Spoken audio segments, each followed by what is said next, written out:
Good Evening Business, le journal. 19h33, notre invité ce soir, c'est donc Frédéric Souillot, le secrétaire général de Force Ouvrière. Bonsoir Monsieur Souillot.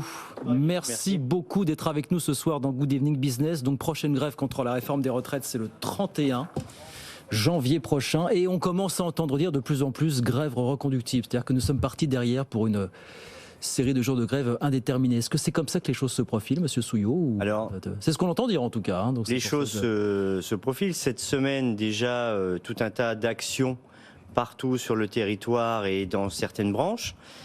Certaines branches comme l'énergie, les raffineries et les transports collectifs ont déposé des préavis. Et puis, on n'était pas là pour se compter la semaine dernière. On était là pour que le gouvernement entende et nous comprenne. On va refaire le 31 où on sera encore plus nombreux puisqu'on souhaite amplifier les choses les uns et les autres. Oui. Il y a toujours l'unité syndicale et elle est pleine et entière. Eh bien, si le gouvernement n'entend pas 2 fois de suite, il y aura certainement le blocage du pays par la grève. Vous l'avez encore entendu, aujourd'hui, l'âge légal, le relèvement de l'âge légal de départ n'est pas négociable. Le gouvernement l'a encore répété ce midi, Monsieur Dussopt. Donc là-dessus, ça ne bougera pas. Est-ce qu'il y a d'autres contreparties? Parce qu'on nous parle de plus en plus de contreparties. Il y a cette étude d'impact et on commence à évoquer plusieurs pistes qui pourraient éventuellement vous faire changer de cap. Vous me dites c'est rédhibitoire sur l'âge légal de départ. Alors, âge légal de départ ou allongement de la durée de cotisation, il n'y a pas de contrepartie à ça. Il n'y en aura pas. Donc le salé ou le sucré, l'étude d'impact, on l'a reçu. On va en reparler, on l'a reçu tout à l'heure. Oui. Dedans, c'est le communiqué de presse du gouvernement pour faire passer sa réforme. Sur le reste, pas de recul de l'âge de départ, pas d'allongement de la durée de cotisation. Il n'y a pas de débat sur ce sujet-là. Et on l'a expliqué à Elisabeth Borne depuis début octobre. Toutes les organisations syndicales. Alors, on va parler de l'étude d'impact dans un instant. Il y a beaucoup de choses dans ce qui a été annoncé. Pas ce qui a été annoncé, mais ce qui a fuité aujourd'hui. Une question quand même sur la mobilisation. Est-ce que vous pensez avoir le temps de mobiliser véritablement? Vous connaissez le calendrier. Le texte va arriver à l'Assemblée dans quelques jours. Et le 26 mars, c'est fini. Il y a 50 jours, le 26 mars, c'est fini. Dans l'intervalle, vous avez les vacances scolaires. Est-ce que vous allez avoir le temps de créer une dynamique d'ici là? C'est quand même pas gagné. Regardez la semaine dernière. Alors, les chiffres de la police, 1 million 100. Nous disons plus de 2 millions. Eh bien, on nous posait la même question il y a 3 semaines. Est-ce que vous pensez que dans le contexte actuel, et je reprends les propos d'Olivier Véran, qui est le porte-parole du gouvernement, la résignation, l'inflation, le coût de l'énergie, vous n'arriverez pas à mobiliser. Moi, je vous dis on lui a prouvé l'inverse. Je vous dis les vacances scolaires, je vous dis le fait qu'il y ait une faible mobilisation du privé à l'heure actuelle. Je vois le télétravail qui fait que les grèves embarrassent beaucoup moins de salariés qu'auparavant. Et puis je vois l'inflation, un jour de grève, ça coûte quand même. Tout ça, ça joue, non? Est-ce que ça joue pas en votre défaveur, tout ça, quand même? Ça joue pas en notre défaveur. La preuve, la semaine dernière. La mobilisation, elle était massive. Pour la première, oui, mais sur la durée. Est-ce que vous enclenchez une dynamique là-dedans? Eh bien, la deuxième, elle sera massive et déterminée. Et je vous redis ce que j'ai dit. Nous ne sommes pas là pour nous compter. Nous sommes là pour faire reculer le gouvernement. Pas de recul de l'âge de départ, pas d'allongement de la durée de cotisation. Bon. Alors, sur l'étude d'impact qui a fuité, qui n'a pas été expliqué, détaillé officiellement, mais on nous dit beaucoup de choses. On dit le niveau de la pension va augmenter, on va en parler dans un instant, mais on nous dit aussi finalement, bien qu'on décale l'âge légal de départ de 2 ans, les Français vont pas travailler 2 ans de plus pour autant. On nous dit en moyenne, ça sera quoi, à 6, 7, 8 mois, peut-être 9, allez, pour certains Français. Mais les Français, dans l'histoire, ne vont pas travailler 2 ans de plus, Monsieur Souillot. Voilà ce que nous dit l'étude, en tout cas. Voilà. L'étude, elle le dit, mais elle ne prouve rien sur ce sujet. L'étude, moi, ce que je sais, c'est qu'on va tous prendre 2 ans de plus. Et d'ailleurs, parfois, quand je suis énervé parce que la communication de l'exécutif est souvent suffisante vis-à-vis de nous, on était responsable il y a 10 jours et on est devenu responsable parce qu'on sait organiser des manifestations. Donc, on va tous prendre 2 ans ferme. Quoi qu'en dise l'étude d'impact. L'étude d'impact, c'est le dossier de presse de l'exécutif de l'époque. L'âge effectif de départ à la retraite, c'est pas 62 ans aujourd'hui, on est 62 ans. Les Français partent. Alors, salariés du privé, en dehors des départs anticipés, j'entends. On nous dit c'est 63 ans et 4 mois déjà aujourd'hui, finalement. Voilà. Aujourd'hui, c'est 63,6 mois. Voilà. Donc, on a 63 ans et 6 mois. Mais ça, c'est la moyenne. Ça, c'est la moyenne privée, hors départ anticipé, j'entends. C'est la moyenne privée. Parce que il y a tout un tas de salariés pour pouvoir avoir une retraite complète, vont jusqu'à 67 ans. Oui. Et ceux-là, on n'en parle jamais. Pour ceux qui vont jusqu'à 67 ans, il y a 40% de femmes, avec congé parental, maternité, garde des enfants, temps partiel imposé. 40% de salariés issus de l'immigration, à qui on ne faisait pas les papiers et les CERFA en temps et en heure, et 20% qui ont eu des accidents de la vie. Oui. Donc, aujourd'hui, cette moyenne, 63,6, parce que pour certains, il y avait une surcote. Oui. Donc, il restait. Mais si l'âge de départ est à 64 ans, ben la surcote, c'est terminé. Aujourd'hui, la surcote, elle était à plus de 62. Oui, oui. Eh bien, demain, pas de surcote. Il y a pas de... Alors, d'accord là-dessus. Il y a un autre point de friction, c'est le fait que celles et ceux qui ont commencé à travailler avant 20 ans vont devoir cotiser non pas 43 mais 44 ans, ce qui fait évidemment grincer beaucoup de dents du côté syndical, sauf qu'on était tout à l'heure avec un député de la majorité qui nous disait on ne reviendra pas là-dessus. On ne décidera pas en fin de compte que ces gens-là vont cotiser 43 ans ou 44 ans parce que c'est une mesure extrêmement coûteuse. Donc dès ça, je peux vous l'annoncer, enfin à moins que vous l'ayez compris vous-même, c'est que sur ce point-là, il n'y aura pas d'avancée. Le gouvernement ne lâchera pas de l'Est à ce sujet. Alors ça veut dire que dans son étude d'impact ou dans son projet, le gouvernement dit 43 ans de cotisation. Pour une partie, et j'en fais partie, ce sera 44 ans, peut-être même plus. Donc, on ne peut pas être d'accord avec cette réforme. Et quand le gouvernement dit il y aura plus de carrières longues, effectivement, si on recule l'âge de départ à 64 ans, ceux qui ont cotisé avant 20 ans, c'est mathématique. Alors moi, j'étais pas bon partout à l'école, mais en maths, j'étais pas trop mauvais. Écoutez, puisqu'on parle des carrières longues, ce que disait à ce sujet Olivier Dussopt, qui persiste, lui, à dire qu'il va réparer certaines inégalités concernant les carrières. Écoutez ce que disait le ministre du Travail, Olivier Dussopt, après le Conseil des ministres aujourd'hui. Quand il y a une manifestation, quand il y a une mobilisation, il faut savoir écouter les messages. Il faut répondre aux inquiétudes, et le projet que je présenterai tout à l'heure répond à beaucoup de ces inquiétudes, notamment sur la prise en compte de la pénibilité, sur la prise en compte des carrières longues, sur le fait tout simplement de garantir la survie et l'existence dans le temps d'un système de retraite. Il y a aussi des messages que nous avons entendus dans la manifestation, et des messages auxquels il faut savoir dire quand les choses ne sont pas réalisables, quand elles ne sont pas réalistes. Quand je vois fleurir des pancartes, initiées notamment par la France Insoumise, mais par plus largement une partie de la gauche, appelant à la retraite à 60 ans. Il faut rappeler aux Françaises et aux Français que dire à la retraite à 60 ans aujourd'hui, revenir à la retraite à 60 ans, c'est 85 milliards d'euros par an.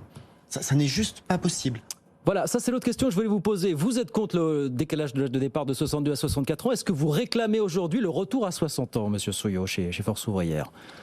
Alors là, il faut ce que l'on dit... Avec le coût, estimé par Monsieur Dussopt à l'instant. Voilà. C'est toujours la même chose sur le coût... corroboré par certains think tanks. Voilà. Oui, certains. Et puis en 2021 et 2022, on nous expliquait que notre système de retraite par répartition allait être déficitaire de 5 milliards.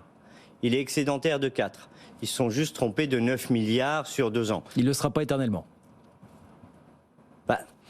Il ne sera pas éternellement. Ça, c'est les prévisions. C'est comme la météo. Oui. Ah non, attendez. C'est moins aléatoire que la météo. Le corps dit quoi? Le corps dit que les dépenses sont maîtrisées et qu'il ne va pas y avoir de déficit comme on nous le prétend aujourd'hui. Alors, oui, il va y avoir un problème démographique en 2050 ou 2040. Mais parce que les gens, s'ils ne se projettent pas, ils ne font pas d'enfants. Et si on ne fait pas d'enfants, ça ne fait pas de cotisants, pas de nouveaux travailleurs le lendemain matin. Je vous rétorquerai juste que le corps, il se prononce sur la base des prévisions du gouvernement en termes de croissance. Et de taux d'emploi. Et de taux d'emploi et de taux de chômage. Oui, taux de chômage. Vous avez vu qu'on nous a mis à 2027 à quoi, je crois, 5-6% de chômage. Oui, c'est ça. Il faut y croire. Oui. Ce qui veut dire que ça se trouve, la situation sera encore plus pitoyable pour le système des retraites à l'horizon de quelques années. Si ça se trouve, le corps a tort, mais il embellit la situation. Le corps fait des prévisions en fonction des prévisions du gouvernement sur le taux d'emploi et tout ça. Il y a un taux d'emploi que le gouvernement peut traiter rapidement. C'est le taux d'emploi des 55-64 ans. On a le plus bas taux d'emploi de l'OCDE. C'est vrai. Et pour une fois, on ne nous compare pas aux autres. Là, vous voyez, de temps en temps, la politique et la communication... On se compare parce que les chiffres font vraiment... C'est vrai que les chiffres font vraiment mal de ce point de vue-là. Je crois que le taux d'emploi, vous me confirmez, mais les 60-64 ans, on est à 35%. Oui, c'est ça. Mais c'est terrible. Quand vous regardez les Allemands qui sont à 2 fois... Les Allemands sont à 70% sur cette... Non seulement c'est terrible, mais quand vous avez vu votre père ou votre mère travailler toute sa vie, qu'il termine à l'assurance chômage et quand il n'a plus de droit aux minima sociaux et pour certains voire au RSA, après, il ne faut pas venir parler de cohésion sociale dans la République. On s'étonne et aujourd'hui, ces gens-là et les enfants de ces gens-là manifestent avec nous. Reculer de 2 ans l'âge de départ, pour ceux qui sont déjà aux minima sociaux, ils vont y rester 2 ans de plus, avec tout ce que ça implique pour eux sur leur pension de retraite. Oui. Puisque la retraite est calculée sur les 25 meilleures années pour le privé, qui sont souvent les 25 dernières si vous n'avez pas l'accident, oui. Avec la progressivité des salaires, eh bien de fait vous faites baisser les pensions de retraite. Pour tous ces gens-là. Qu'est-ce qu'il faut faire pour les seniors, pour vous? Est-ce qu'il faut des mesures plus coercitives, comme le gouvernement a commencé à l'évoquer aujourd'hui? Sans trop rentrer dans les détails, je vous le concède. Oui, d'accord. Alors, mais le gouvernement est sur l'index senior, il se fait retacler par le Conseil d'État. Quand il dépose son projet de loi, le Conseil d'État dit qu'il ne peut pas être dans le projet de loi de rectificatif de la sécurité sociale. Donc, le gouvernement dit, on mettra ça dans une autre loi.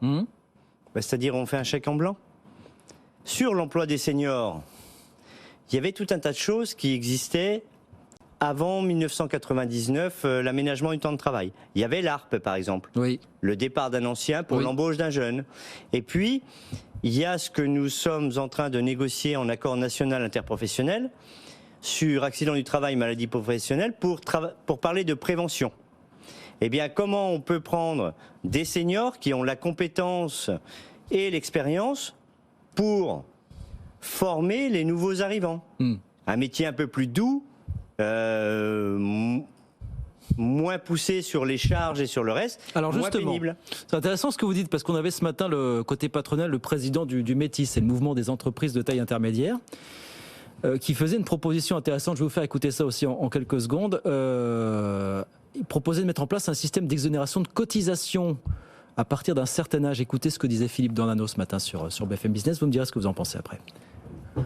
Nous, ce qu'on plaide par contre, c'est que lorsqu'on dépasse l'âge auquel on peut partir à la retraite, et si on veut continuer à travailler, les gens ne veulent pas continuer à cotiser. Mais si par contre vous leur proposez de ne plus cotiser et de toucher directement les sommes, ils peuvent être intéressés. Ça représente. C'est-à-dire qu'on touche la retraite et en plus... Vous ne touchez pas votre retraite, vous continuez à travailler, mais quand vous continuez à travailler, vous ne payez plus de cotisation chômage puisque vous ne pouvez plus être au chômage. Ça augmente votre revenu net. Et vous ne payez plus de cotisation retraite puisque vous ne surcotisez pas. Le résultat, c'est que vous allez gagner quasiment 10% de salaire en plus. Vous avez un avantage direct à continuer à travailler. Voilà, Philippe Dornano ce matin, le président du METI dans Good Morning Business. Qu'est-ce que vous en pensez de cette proposition, Frédéric Souillot? Pourquoi pas? Il faut essayer ce genre de dispositif justement pour vaincre les a priori. Mais pas en allégeant les cotisations. Et là, il ne parlait pas des 55-64. Il disait les gens qui seraient à la retraite et qui voudraient continuer à travailler. C'est pas les mêmes. On pousse aussi pour tout ce qui est cumul emploi-retraite. On essaye aussi de mettre en place. Aujourd'hui, si vous voulez rester dans votre emploi, jusqu'à l'âge de 70 ans, vous pouvez rester. Il n'y a rien qui vous en empêche et l'employeur ne peut pas vous forcer à prendre votre retraite. Maintenant, ce qu'il faut que l'on trouve, c'est... Moi, je l'ai dit un jour à la Première ministre, plein emploi, banco, on y va. L'emploi tout au long de la vie, mais jusqu'à la fin de sa carrière. Et à la fin, on regarde comment on aménage le temps de travail des seniors. Alors aujourd'hui, on est senior à 45 ans. Vous vous rendez compte? Faut savoir mal qu'on est senior chez Pôle emploi, on est senior à 45 ans aujourd'hui. Et aujourd'hui, les carrières commencent à 25. Oui. Donc, on a une carrière pleine pendant 20 ans. Alors 45 ans, c'était l'âge pour l'entretien, pour regarder formation professionnelle, évolution dans l'emploi et tout cela. Bon, moi j'ai 55 ans depuis le 15 septembre et je me sens très très bien. Il n'y a pas de sujet. Maintenant, il y a des métiers qui sont plus pénibles, plus usants. Eh bien, il faut regarder comment est-ce qu'on aménage les fins de carrière de ces seniors, mais surtout qu'on oblige les entreprises à les garder en emploi. Oui. Puisque vous parlez de la pénibilité, j'ai une question, parce qu'apparemment il y a un point de divergence entre vous et le gouvernement sur le fait de pouvoir certes bénéficier des mesures de pénibilité, moyennant une visite médicale, dont vous ne voulez pas, vous, absolument. Ah bon ? Mais il paraît que vous ne voulez pas de la visite médicale. On vous a dit les syndicats ne veulent pas de la visite médicale, justement. D'accord. Est-ce que c'est vrai ou pas? Alors d'abord, sur critères de pénibilité... Il n'y a pas pour vous besoin de passer une visite médicale, on doit pouvoir bénéficier des mesures de pénibilité sans... Alors, pénibilité... je rappelle que les critères de pénibilité, c'est le quinquennat précédent, la même majorité qui les avait retirés. Oui. Sur port de Ça a charge. été fait sous François Hollande et. Bruit. Non, Oui. non, le quinquennat précédent. Oui, oui. Mais ça a été fait, ça avait été instauré sous le quinquennat de François Hollande. Oui, d'accord. Oui, voilà. Oui, oui. Mais bon. Et aujourd'hui, On y revient. on nous dit pénibilité, visite médicale. Alors les organisations syndicales disent pas qu'elles ne veulent pas de la visite médicale.